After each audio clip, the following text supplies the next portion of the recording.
5, 4, 3, 2, action!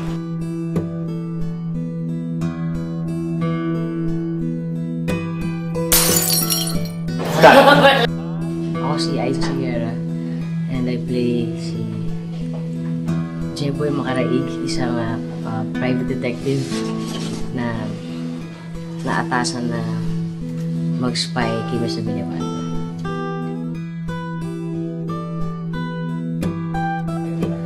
Malayong-malayo. Dahil although actually one of the reasons why I accepted this movie kasi frustrated investigator. I always wanted to be a criminalist.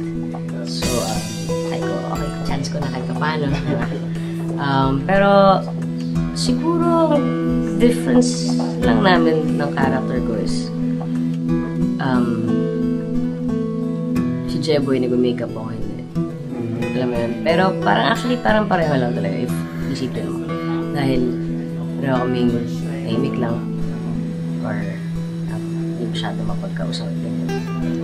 Pareho ng interes. Minsan pa rin. Yun! Parang pala kami.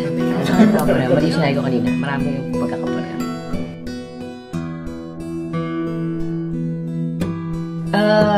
Yung manager ko sent me the script.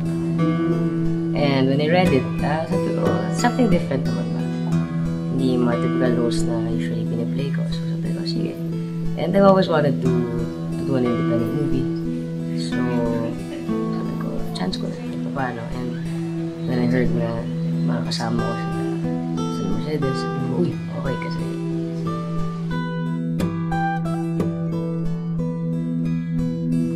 Actually, itong pagka-indie nitong Bully ko lang ito, parang hindi masyado eh.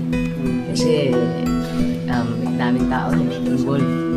Mga ever stories na talagang ilan lang sila sa team. Ganyan, ito talagang kompleto eh. So honestly, parang hindi ko na-feel na gumagawa ko ng independent movie. Kasi, medyo big production siya.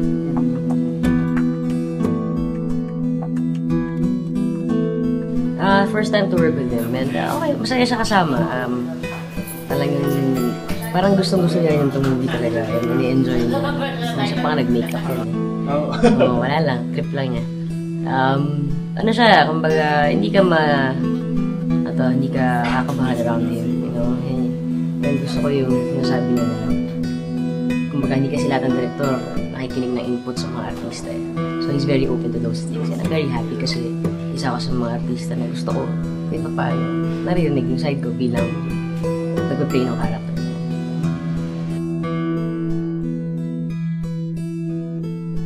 I love them. I love working with them.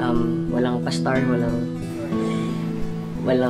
kasi di ba usually kapag mga big production kapag ito si ganito, siya yung lead or maraming pelikula ganito, medyo may ere. Sila wala, talagang magkakabantay. It's like working sa theater. And that's what I like about this.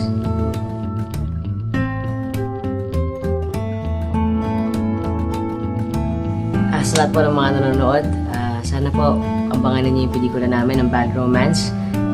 Masaya to panoorin. So, sana manood kayo.